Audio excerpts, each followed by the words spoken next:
That thumbnail, y'all. Whatever. I quit. The second thumbnail, you want a secret?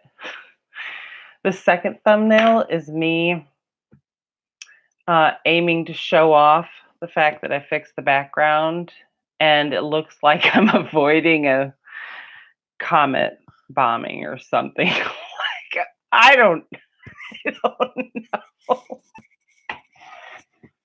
It does not look like. Oh, crap-tastic. I'm going to go back and pick something up in order to move forward. Twice now I have said the phrase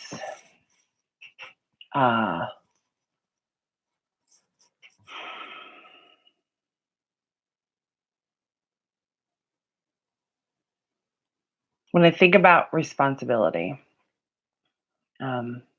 letting people take responsibility, it's a big hot topic for me.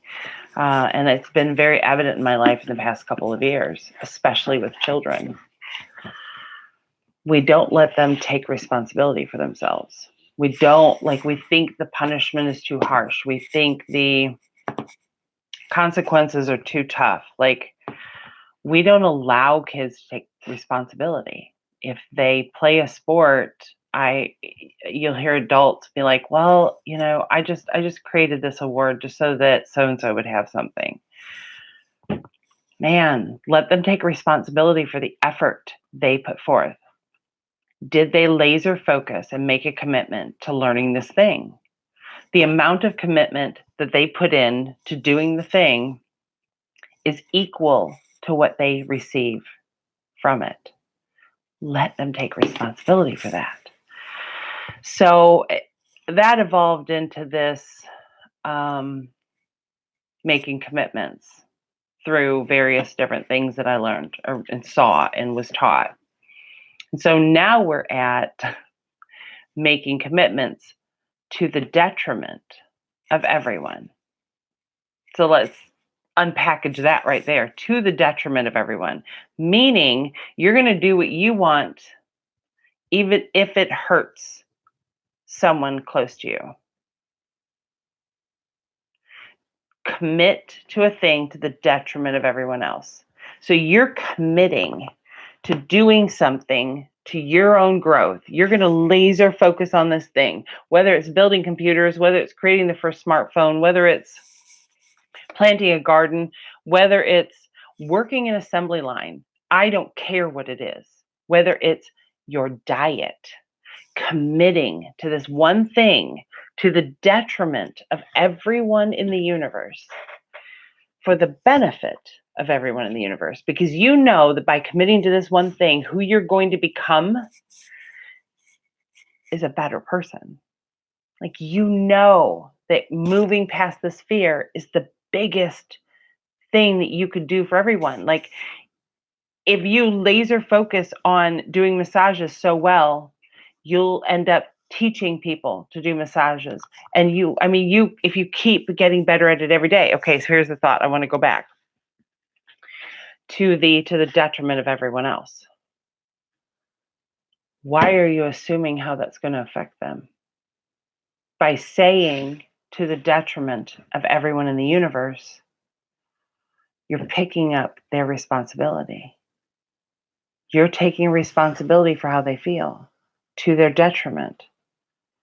I'm going to work on me to the suffering of those around me for the benefit of those around me. Who says that they're going to suffer? 4 minutes in and I realized I didn't set the notification. Who wants to place money on the day that I actually start a YouTube live with my notifications turned off prior? I'm going to put down $100 towards never. I want to become somebody who doesn't get on YouTube live with. Okay, that wasn't food in my teeth. Just FYI, I don't actually know what that was. It disappeared. Someone shipped me a bottle of water.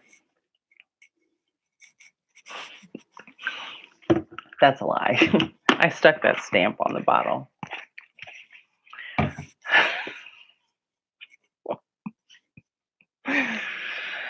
I'll be here all week. Oh, that thing isn't in my teeth. It's on my screen. Oh, shit. Oh, I just lost my crap. Okay. And these are not edited. I promise you, I'm never going to edit. I'm never going to.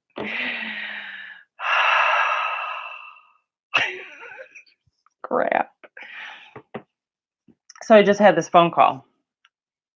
I'm going back to pick something else up instead of moving forward. I don't need to go back and pick that up.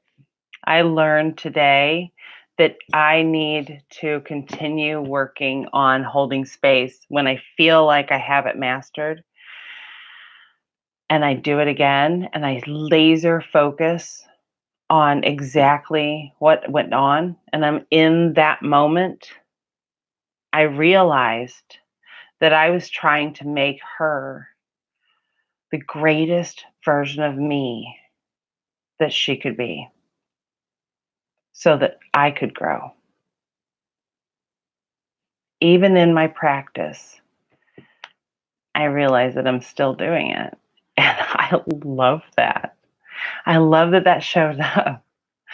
I love that that showed up. I love the fact that I've committed to holding space for people for free.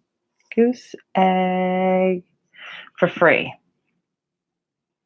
Until I am comfortable teaching holding space. I love this so much. I love this. And that felt uncomfortable. I felt like I had to tell you more story. And I don't. All I have to do is tell you the exact next thing that's on my mind, even when it's scary. No matter the feeling in my body, if I just say the next thing, it doesn't matter. I don't have to take responsibility for how you react to this. I don't have to take responsibility for the thought that you're having right now. I have to take responsibility for the thought I'm having right now and handle my business. There's no judgment involved in that. You're not judging the thing, just handling it. You're just witnessing it. You're having the thought without judging yourself for having the thought. You just have it. And if you approach people that way and you walk up to somebody and you say exactly what it is you're thinking without taking responsibility for their thought, you both grow because now they get to react any way they want. And if it's explosive, then that's a really great damn moment to sit down and hold space for that person because they're about to tell you exactly who they are. And they're about to hear it for the first time themselves.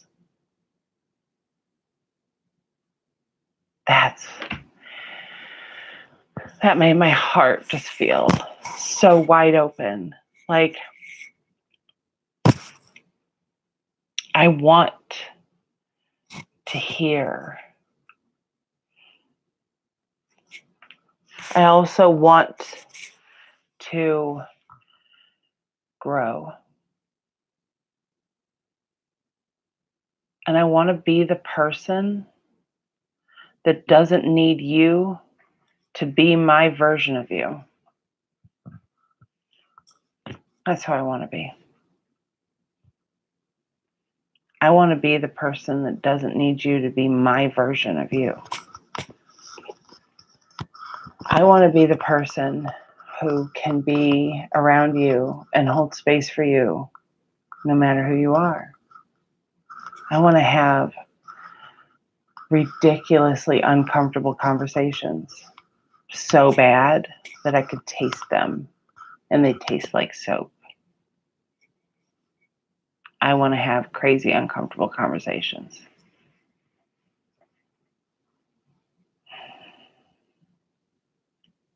I want the world to have crazy, uncomfortable conversations. I want to watch the entire world cry from a breakthrough. I feel very weird staring at a green light.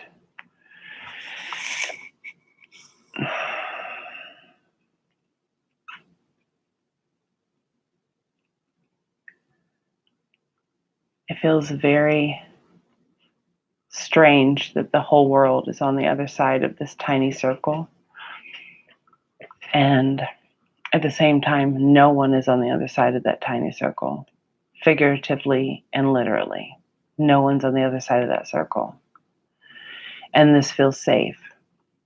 So I want to be the person that feels this kind of safe when somebody actually does get on here while I'm live. I'm going to do this until I'm a person that does this while people are watching. That's who I want to be. I want to be the person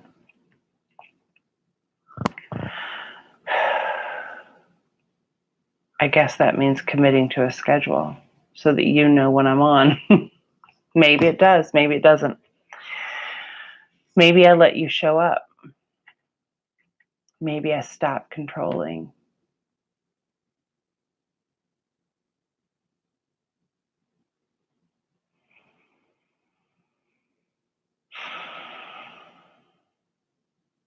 I looked down at my face because I didn't do my face today at all. And so there is risk that someone will say something.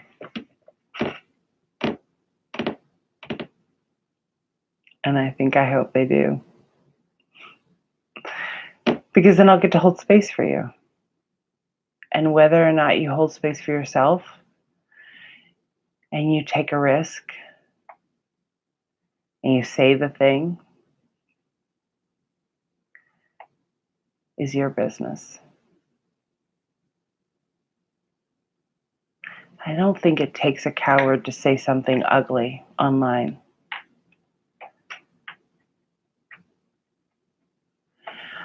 I think it takes a coward to end the conversation.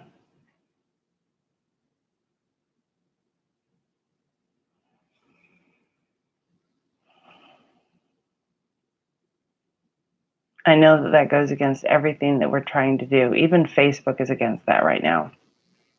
They're letting people judge the kindness of the comment.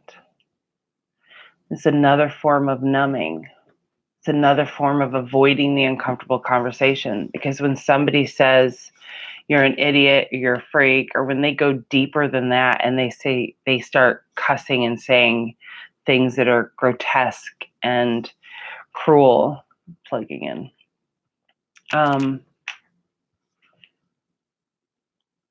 That's the actual thought that they're having in their head. And that to me takes a lot of courage to say that thing. And we don't see that as courage because of our reaction. We react when someone says something ugly. And my fear right now that I have is that for 27 years, I have experienced hirsutism.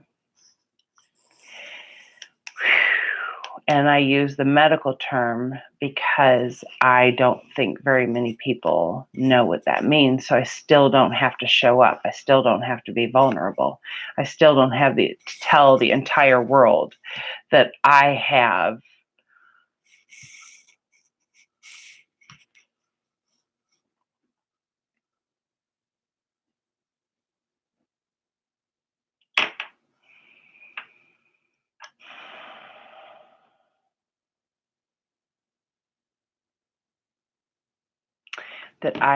peach fuzz on my upper lip. And I wanted to say, like everybody else, like everybody else. Like I watch females like talk about it to each other. And it's not brave to them. It's normal. It's normal to talk about that.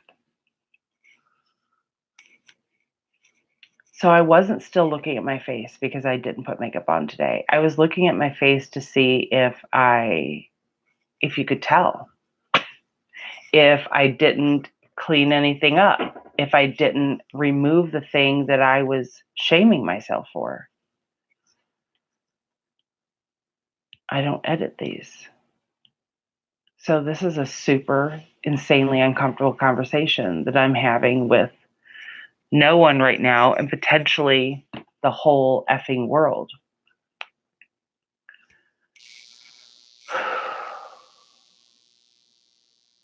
And I love that.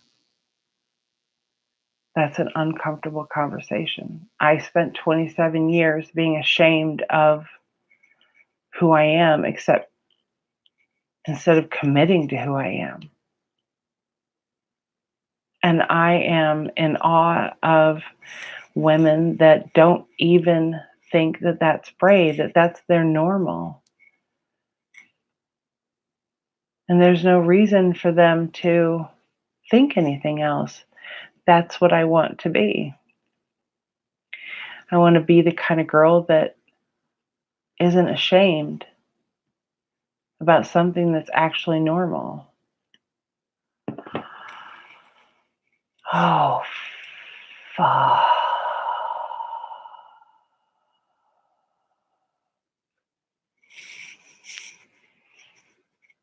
So there's that. Thanks for holding space for me. If you're still listening, book a free session because you're who I want to talk to. I want to hear what you're ashamed of. Thank you, Brene Brown. I mean, who knew the shame was our greatest emotion? It's our greatest emotion. If we could love the shit out of shame, can you imagine what we could do as a universe, as people, as human beings? If we could just love the shit out of shame, instead of saying shame on you on a post, say thank you. Because that triggered something in me. And that trigger was an emotional vibration inside my body. It was a feeling in my body. And I created a story around that feeling. And I created a story that that's wrong. I created that. Take responsibility, man. Take responsibility for your emotions. Take responsibility for the stories that you tell around the feelings. I used to get so angry. Oh my God, I used to get so angry when I was a teenager. I don't even think I was a teenager yet. I think it was like 10, maybe 9. I was so bullied. And I'd get off the bus and I would be in tears. I would be in tears because people didn't like me. I would be in tears because people tormented me. I wanted to kill myself. I desperately, for 5 years, was so deep in that pain.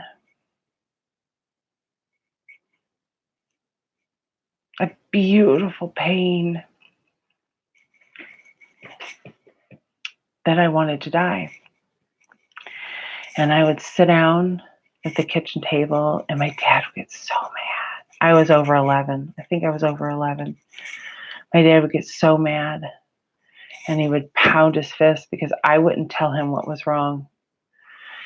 And he would pound his fist on the table and I couldn't make the words come out of my mouth. I remember just sitting there and somebody showed up and left. And I looked at that and I recognized that and I saw that right in the middle of sharing that story. So maybe I don't have to go back and pick that baggage up. Maybe I don't need to pick that baggage up.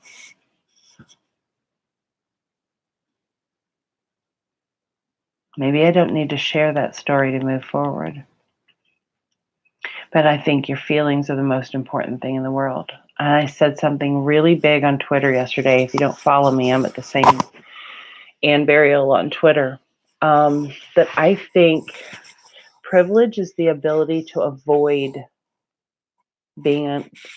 discomfort. That's privilege. Having the ability to not have the conversation, having the ability to having clean water and not having to fight for it. Not feeling privilege is the ability to not feel unwanted, unworthy, unappreciated, unsupported. Privilege is the ability to not feel that. Whether you own your business, no. Privilege is the ability to not acknowledge those things. Privilege is the ability to not acknowledge feeling unsupported, feeling unworthy, feeling unwanted, feeling unsafe, feeling uncared for. Privilege is the ability to not take responsibility for those feelings. Privilege is the ability to avoid witnessing those feelings. Privilege is the ability of ignoring those feelings, of ignoring them. That's all privilege is. That's all privilege is. When you walk up to a car and you feel scared and you get bulked up and you get loud and you get boastful, that's privilege. That's privilege. When you pour water out of your sink and you take a drink and you don't have the conversation about people in this country that don't have access to clean water, that's privilege. That's all it is. And if that's uncomfortable, I challenge you to book a free session and tell me that's uncomfortable.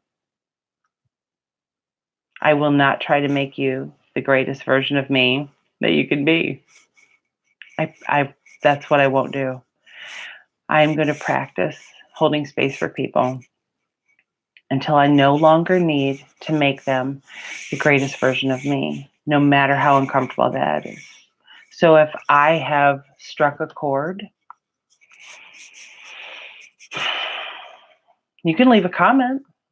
You can share it, and you can say the nastiest thing that you can possibly think of. You can share it on Twitter and be like, this effing see you next Tuesday.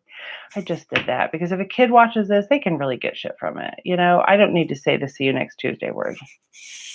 Now kids are going to go running around going, hey, Mom, what's see you next Tuesday? I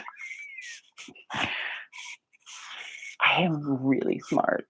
I just pretend not to be smart. So I challenge you. If that struck a chord, let me strike some more chords so we can get some more people yelling at me. Let me strike a lot of chords. I think electricity needs to be nonprofit. If it already is, I'm so wrong, because I get triggered really bad when NIPSCO held a massive concert. And as a former event coordinator, I know how much that cost. I have a ballpark figure that is astronomical. And I was triggered by that. And I thought, I don't need for you to bring Jason Aldean to Indianapolis for me. I don't need for you to bring Slipknot to Indianapolis for me, for choosing you, because you're the only fucking option I have. I don't need you to do that for me. Why not just not charge me as much for my electricity? So my answer to that is electricity is a necessity. It's a necessity. Even me that's juicing, even me that takes cold showers, that doesn't really care about the warm water, even me, I still need electricity. I still deserve that. At a basic human level, produce, the farming of produce. Produce is something that will go on regardless of whether we do or not. Fruits and vegetables will continue to grow whether human beings exist. They're not dying off. Produce is not dying off. It is a renewable source. Produce is not going anywhere. If we would leave produce alone, we would have so freaking much of it that we don't know what to do with it, which is what privileged people do. They waste produce because they don't think about the uncomfortableness that there are people out there that don't have access to fresh produce. That's an uncomfortable conversation. And we don't say the thought that comes up. We don't witness. We don't hold space for ourselves. We don't give ourselves permission to have a thought and not take responsibility for the audience's reaction. Don't take responsibility for them. Say the thought. Say the uncomfortable thing. And it's really scary to think, who am I going to become if I say the uncomfortable thing? Because you know who you are right now. You know who you are, regardless of how many things you complain about, you know who you are. You don't like food stamps. Make farming produce a nonprofit. You still pay the farmer. The farmer can write his own paycheck. He's the CEO of his nonprofit. He's the president of his nonprofit. If that CEO needs to make, I don't know how much money, fine. Fine. The CEO of the United Way worldwide makes a lot of money. He has no life. That's what that is. He has absolutely no life. He is being paid yearly for his life because anytime there is a disaster anywhere in the world, a United Way is activated and he runs all of them. Of course he gets paid that much money. Why is that your business? If that makes you uncomfortable, book a session. I'll hold space for you to say what's on your mind. Tell me why you think the CEO of United Way should not make in the hundreds of thousands of dollars a year. Say why. Stop saying that and saying, shame on you, dude, for making that kind of money. Why? Why do you care? Say why you care. That's your story. Say why you care. I'll hold space for you. I won't judge you. I don't give a rat's butt how ugly what it is that you have to say is. I don't care. Say it. You have no clue who you're going to become when you let that go. If you will say the thing, you release the thing. And then what someone's salary is no longer matters to you. Say the thing.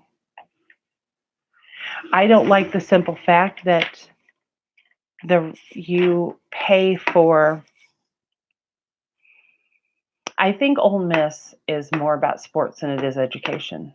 And I do not like the fact that I know that some of tuition goes to pay for the over embellishment of that university. I said the thing. I don't like that. Education is outlandish. I have $60,000 worth of student loan debt. No, I don't. I have 70. I always forget the smaller one. I have $70,000 worth of student loan debt. I had 50,000 when I graduated college.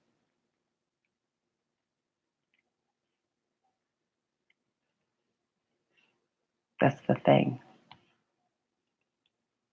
I've been out of college for 12 years and I have $20,000 more debt than I did when I left college.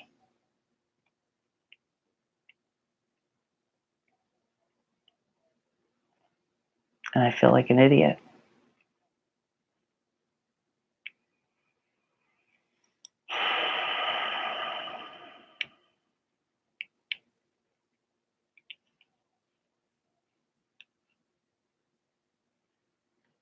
I didn't know what I was going to say when I sat down.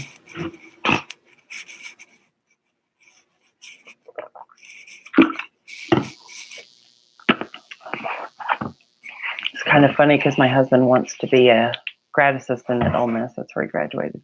I graduated from Belhaven, and I don't begrudge my student loans because I love that place. But it's funny because in order to show up and be exactly who I am right now,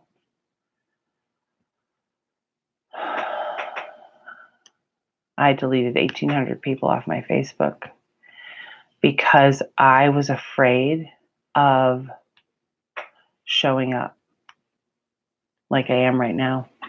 And I'm telling you, it's super easy to show up like this with zeros because it's like recording it, you know. That's what it feels like right now. What's it going to feel like when there's people watching? That's who I want to become. I want to become the person that can say all these things to someone's face. And how do I do that? I practice holding space.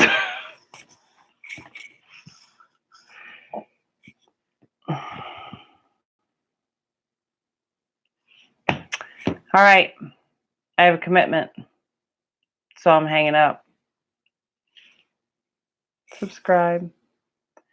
Share. Say crazy, stupid things. I said that I was not going to share this shit. Guess what? I'm going to share this shit on Twitter. I'm going to expose myself. I'm going to become super vulnerable and do the thing that scares the shit out of me. And I'm going to say something I truly, truly believe. And I'm going to say it publicly. And it's going to be attached to this video. And if you're watching till the end, you know exactly why you read the statement you read and why you clicked the play.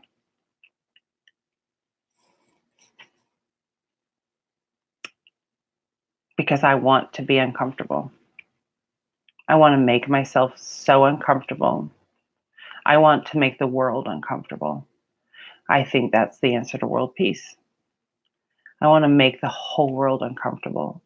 I secretly want to be that person that not everybody hates, you know. But I want trolls, because I want to love them. I want them to challenge me. I want them to trigger me so that I know what my shit is that I need to handle. If you trigger me, I got business to take care of. I get to grow. Ooh, I don't know what that's going to be. But if you're reading this right now, the sentence, the paragraph, the statement that I put on Twitter with this, that was it. And it got you here. So subscribe, because I will continue to be absolutely flippin' ridiculous. I mean, what else can go right?